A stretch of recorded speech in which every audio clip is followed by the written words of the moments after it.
Let me get this started the right way. Hook 'em horns.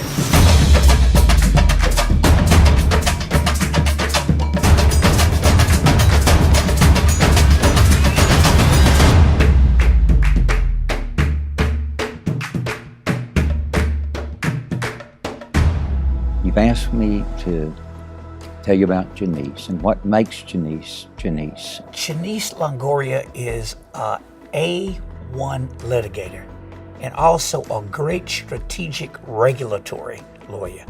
I had the great privilege and pleasure of being Janiece Longoria's law partner for almost 20 years. We worked together on many large cases.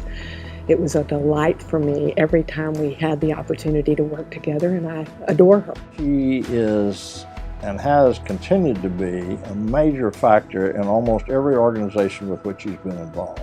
She's a big idea person. I mean, she can drill down to the details, but she really appreciates the power of ideas. Janiece is a tour de force problem solver, and I think a fountainhead of that is the Constitution of Janiece.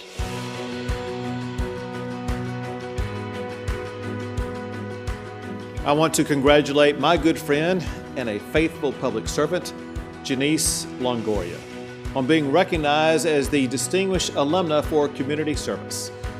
Among tonight's honorees, Janiece stands as a trailblazer, not only in her distinguished law career, but also in her remarkable service to the great state of Texas.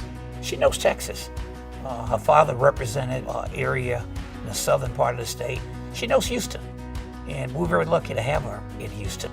You couldn't grow up in South Texas without knowing the Longoria family. And frankly, 50, 60 years later, you couldn't be a professional in the city of Houston without knowing Janiece Longoria. As the first woman and the first Latina to serve as the chair of the Port of Houston, she has helped to propel Texas to the economic pinnacle of the United States. And in her notable service as a UT system regent, she continues to lead with distinction. Most people have no concept of how important the port is to the lifeblood of the Houston economy. It's one of the largest ports in the world. It's one of the largest employers in the greater Houston area, and it pumps millions and millions of dollars, both in jobs and in revenue, into the greater Houston economy. She is one of the few people in my memory, and certainly my experience, that have served two separate terms on the Board of Regents of the University of Texas system, appointed by two different governors. Indigenous in Janiece is a sense, a proclivity toward public service. She sits on several corporate boards. She still finds time to be on the board of the Greater Houston Partnership, one of the boards in the medical center that oversees the entire medical center. The law school played a very important part in Janiece's life, and it's very special to her, as is partially evidenced by the fact that she's one of the founders for the Center for Women in Law. Prior to the Center for Women in Law, there was not a vehicle for the female students to connect with the female alums. And that is what the Center for Women in Law provides. To see the young female students interacting with her, learning from her, hearing about her successes and her challenges, you could see the light going off in the students' eyes on what they too could accomplish. The best thing about being a lawyer is the opportunity to serve other people. It really is a high calling. It's a profession. It's something that I think people like Janiece are called to because they truly do have a servant's heart and want to help other people. Anybody has a problem, you want to have Janiece on your side. If anyone faces her in the courtroom, you better be prepared.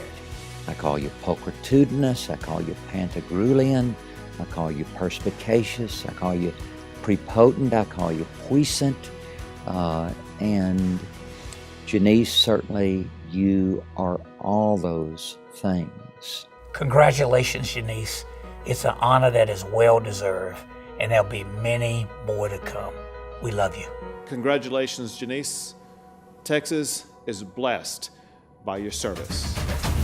She is someone who believes that her own personal excellence and that of the people around her is what she ought to be judged by. It's, I'm Janiece Longoria on my own terms. Put me up against anybody. Hook 'em.